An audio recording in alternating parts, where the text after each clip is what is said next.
Eh bien, salut à tous. Alors aujourd'hui dans cette vidéo, nous allons réparer, enfin du moins tenter de réparer cet Acer. Alors j'ai pris ce modèle-là puisque c'est le plus bousillé entre guillemets de ma collection.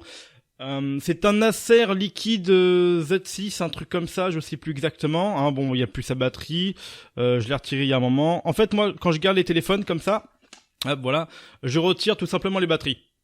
Voilà, on sait jamais pour éviter une décharge profonde ou quoi. Donc on voit qu'il a été fabriqué en janvier 2017. Vous le voyez un petit peu mieux. Voilà, donc là en janvier 2017 ça a été fait.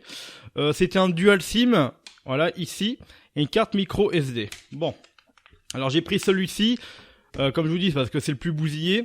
Alors ce n'est pas réellement du verre, hein. C'est un peu du plastique, je sais pas comment vous dire. Donc on va essayer ça, mais avant ça. Avant de tenter la réparation du téléphone, je voulais vous montrer celui-ci. C'est un Nokia qu'on a récupéré pour moi. Hein, voilà, c'est en mode glissé.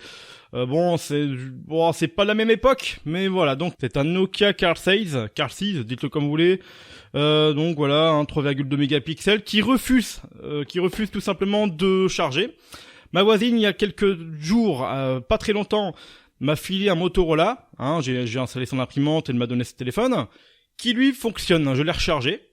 Donc je vais pas le démarrer dans cette vidéo, mais voilà, ici vous avez un petit écran lumineux où on peut avoir affiché un cœur, l'heure, un petit personnage, etc. Je vous montrerai ça plus tard. Et d'ailleurs en fait chez Motorola ils faisaient des bons téléphones pour l'époque, quoique chez Samsung il y avait pas mal de modèles assez costauds, puisque en fait les autres modèles, contrairement principalement du Motorola, donc le câble au niveau de la charnière, il finissait par péter, hein, voilà. Donc Motorola, ça dure encore et ça a duré dans le temps. Voilà, encore la preuve aujourd'hui. Voilà. Donc je ne sais pas comment ils ont fait pour que ça dure comme ça dans le temps, mais bon. Donc le but de la vidéo, tenter de réparer cet écran, c'est justement déjà de nettoyer toutes les impuretés avec de la paille de fer, d'accord ? Donc pour éliminer tout ce qui est poussière, résidus, je sais pas moi, des miettes, des conneries comme ça. Voilà. Attends, il se plie un peu, je sais pas si vous voyez. Mais bon, voilà. Donc on va essayer de tenter ça, hein. C'est la première fois que je fais ça. Mais bon, voilà. Ensuite, pour ce faire, vous prenez du papier à poncer. Alors je vous conseille du 120. Hein. Ça devrait largement le faire. Et puis, vous avez juste à réparer. Hein. Donc on répare. Hein. On répare tranquillement. Alors, il ne faut pas faire de haut en bas, ni de gauche à droite, mais essayez de faire des ronds. Hein, comme vous faites sur les murs. Hein, pour ceux qui connaissent, qui font de l'enduit. Donc on n'hésite pas à appuyer.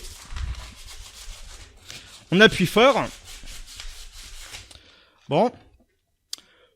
Donc on peut voir que ça commence à se solidifier. Ça ressort toutes les cassures. Hein. Bon après, mettez un petit coup de pinceau pour le nettoyer ou quoi. Mais bon, ça a l'air d'être efficace quand même.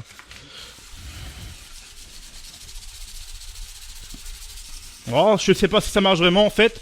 Ça blanchit l'écran, c'est un peu spécial, mais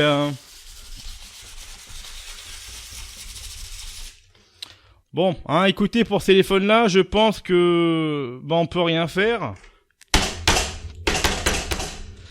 Bon, là, faut enlever tout ça. Donc, on reprend un peu la paille de fer. Ah, on enlève un petit peu là, c'est bien. Ah, ça commence à se solidifier peut-être. Oh, je sais pas. Bon. Ah, ça devient un peu rouge ici. Là, on a fait rougir l'écran. Vous le voyez pas trop, mais on a réussi à rougir. Mais je pense que c'est le papier qui s'est un peu décoloré. Bon, en vrai, on y voit un peu plus clair. Voilà, donc la réparation a été faite avec succès au final. Hein. Écoutez, je n'ai plus qu'à vous dire à la prochaine pour de nouvelles vidéos. Bye!